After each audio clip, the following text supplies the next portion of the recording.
नमस्कार, स्वागत है आपका मार्केट टाइम्स टीवी पर। मैं हूं आपके साथ आरती सिंह और आप देख रहे हैं देश दुनिया का पहला कमोडिटी न्यूज चैनल। और आज हम बात करेंगे कि किस कमोडिटी में है तेजी और किस कमोडिटी में है नरमी, कौन सी फसल की क्या रही आवक और किस फसल का क्या रहा भाव। तो चलिए रुक कर लेते हैं खबरों की तरफ। सबसे पहले हम बात करेंगे चने के बारे में। हम आपको बताएंगे कि कैसे चने की कीमतों में लगातार तेजी देखने को मिल रही है। होली का त्यौहार आने से पहले काबुली चना के दाम में जोरदार उछाल आया है। देश के बेंचमार्क बाजार इंदौर में बुधवार को काबुली चने का भाव 700 रुपये से 1000 रुपये प्रति क्विंटल तक उछला। मांग जोर पकड़ने और सप्लाई का टोटा होने की काबुली चने में इस सप्ताह करीब 1500 रुपये प्रति क्विंटल की तेजी आई है। भारत में काबुली चने का उत्पादन मुख्य रूप से मध्य प्रदेश में होता है और इसका बेंचमार्क बाजार इंदौर है।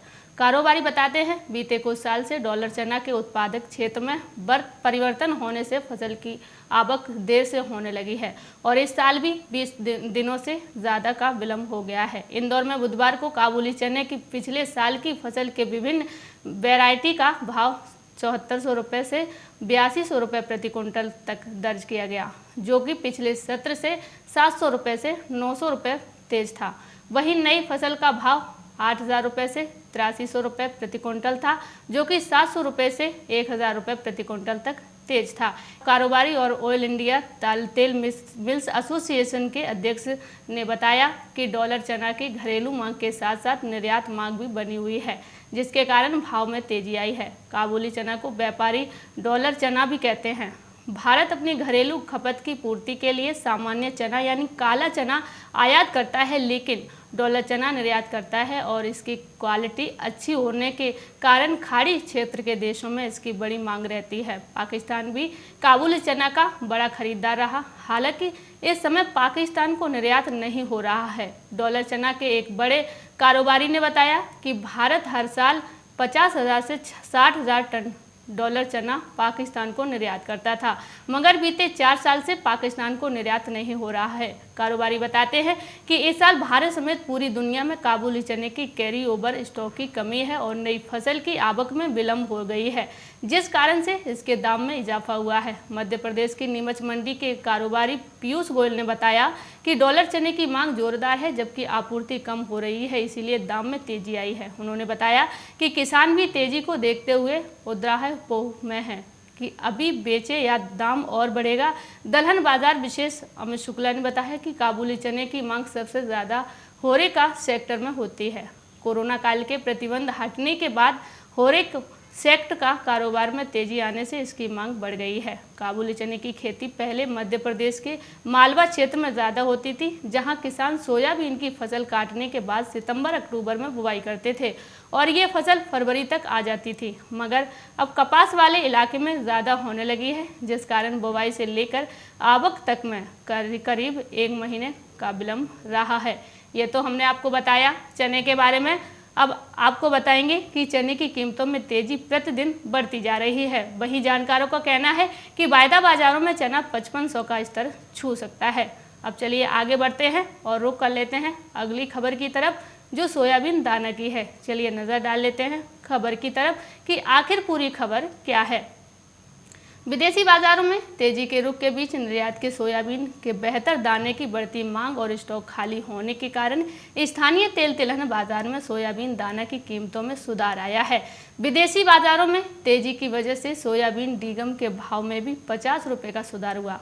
बाजार के जानकार के माने तो निर्यात के लिए सोयाबीन के तेल रहित खल डीओसी की अच्छी मांग है, जिसमें सोयाबीन के बेहतर दाने का उपयोग किया जाता है।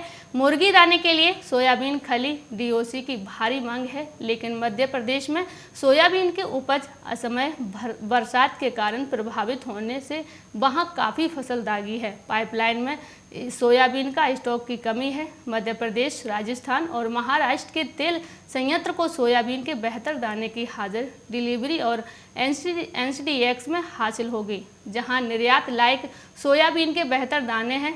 तिलहन के आयात पर भारी मात्रा में विदेशी मुद्रा के खर्च होने की बात को रेखांकित करते हुए केंद्रीय मंत्री नितिन गडकरी ने सरसों, सोयाबीन जैसे देशी तिलहन उत्पादन और उत्पादकता बढ़ाने की ज़रूरत पर बल दिया है।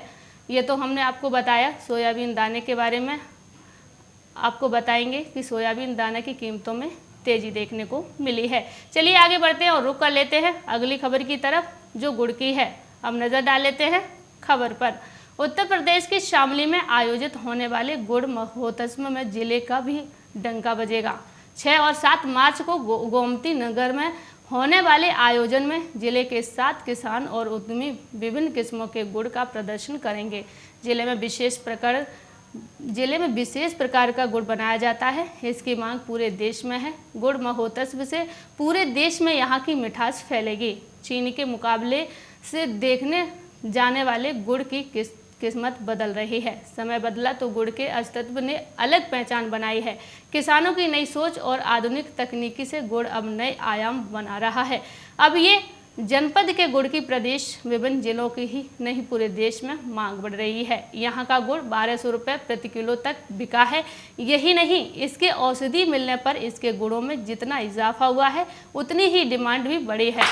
राव की बढ़ रही है डिमांड। लोग अब धीरे धीरे पुरानी खाद्य सामग्री की ओर लौट रहे हैं। पहले किसानों को अच्छी मिट्टी के घड़ों में एकत्र करते थे और बरसात के दौरान उसी का सेवन करते थे। बढ़ती स्वास्थ्य समस्याओं को देखते हुए अब लोग गुड़ से आगे निकलकर राव की मांग करने लगे हैं। अच्छी मांग होने से दाम में भी अच्छे मिलने की उम्मीद है। ये तो हमने आपको बताया गुड़ के बारे में। चलिए अब आगे बढ़ते हैं और रुक कर लेते हैं अगली खबर की तरफ, जो खाद्य तेलों की है। चलिए नजर डाल लेते हैं खबर की तरफ।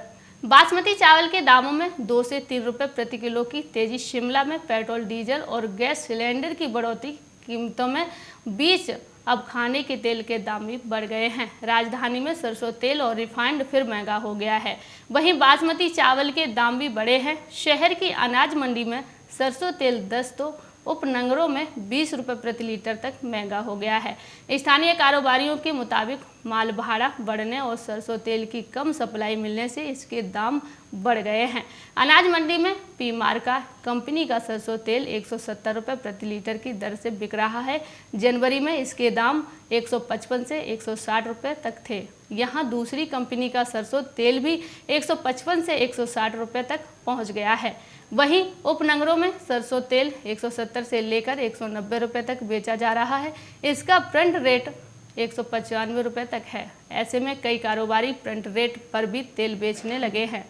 इसी तरह रिफाइंड भी 130 से 150 रुपये पहुँच गया है। बासमती चावल के दामों में भी 2 से 3 रुपये प्रति किलो की बढ़ोतरी हो गई है। लखनऊ राजधानी में कुछ कारोबारियों के द्वारा सरसों तेल बेचने के नाम पर मनमाने तरीके से मुनाफाखोरी भी की जा रही है। ये कारोबारी 1 लीटर सरसों तेल पर 25 रुपये की मुनाफाखोरी कर रहे हैं। सरसों का तेल खुदरा रेट बाजार में 145 रुपये प्रति लीटर है, जबकि कारोबारी इसे 170 रुपये प्रति लीटर में बेच रहे हैं। 24 घंटे में एक खास ब्रांड का सरसों तेल जो सर्वाधिक बिकता है, उसकी कीमत में 5 रुपये प्रति किलो तक की बढ़ोतरी हुई है। अभी तक ये सरसों का तेल खुदरा में 140 रुपये प्रति लीटर बिक रहा था, जिसका दाम बढ़कर 145 रुपये प्रति लीटर हो गया है। ये तो हमने आपको बताया खाद्य तेलों के बारे में। चलिए आगे बढ़ते हैं और रुक कर लेते हैं अगली खबर की तरफ, जो चीनी की है। अब नज़र डाल लेते हैं खबर पर। देश में चीनी का उत्पादन चालू सीजन 2020-21 अक्टूबर सितंबर के आरंभिक 5 महीने के दौरान पिछले साल के मुकाबले करीब 20% बढ़ गया है।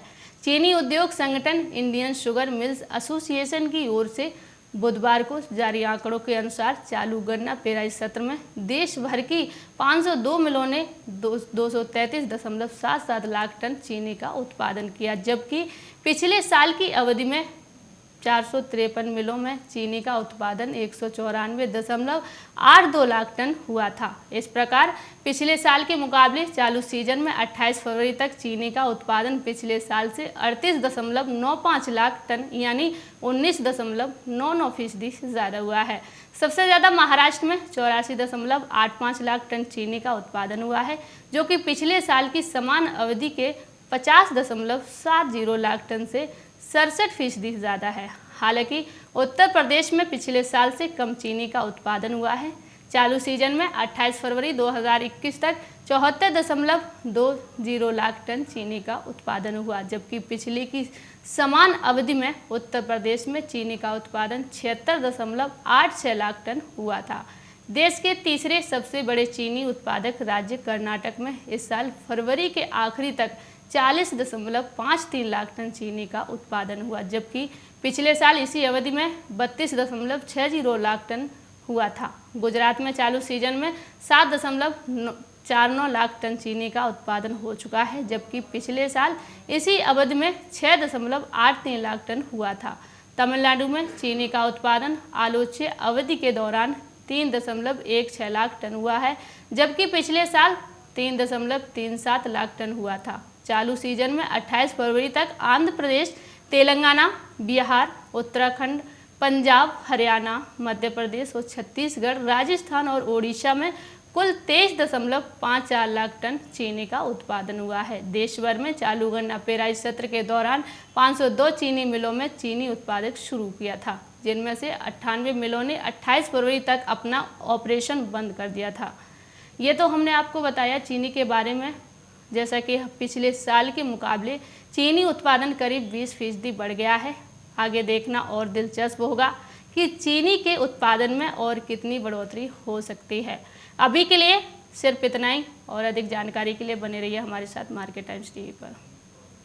मार्केट टाइम्स टीवी पर चल रहा है बूझो तो जाने क्विज कॉन्टेस्ट। अब आपके पास मौका है हर रोज इनाम जीतने का। जी हाँ, मिक्सी, ग्राइंडर, मोबाइल फोन और ना जाने क्या क्या। अगर आप मार्केट टाइम्स टीवी के सब्सक्राइबर हैं तो हर रोज आप जीत सकते हैं मार्केट टाइम्स टीवी पर आकर्षक इनाम। और अगर आपने मार्केट टाइम्स टीवी को सब्सक्राइब नहीं किया है तो तुरंत सब्सक्राइब करें। मार्केट टाइम्स टीवी पर चल रहा बूझो तो जाने क्विज कॉन्टेस्ट, जिसमें हम हर प्रोग्राम के अंत में पूछते हैं आपसे अर्थव्यवस्था, कमोडिटी बाजार, मंडियों का हाल, शेयर बाजार पर सवाल। सही जवाब देने वालों में से विजेता को लकी ड्रॉ के द्वारा चुना जाता है और उस विजेता को मिलता है मार्केट टाइम्स टीवी की तरफ से पुरस्कार। बस आपको सवाल का जवाब देने से पहले मार्केट टाइम्स टीवी को भी सब्सक्राइब करना है।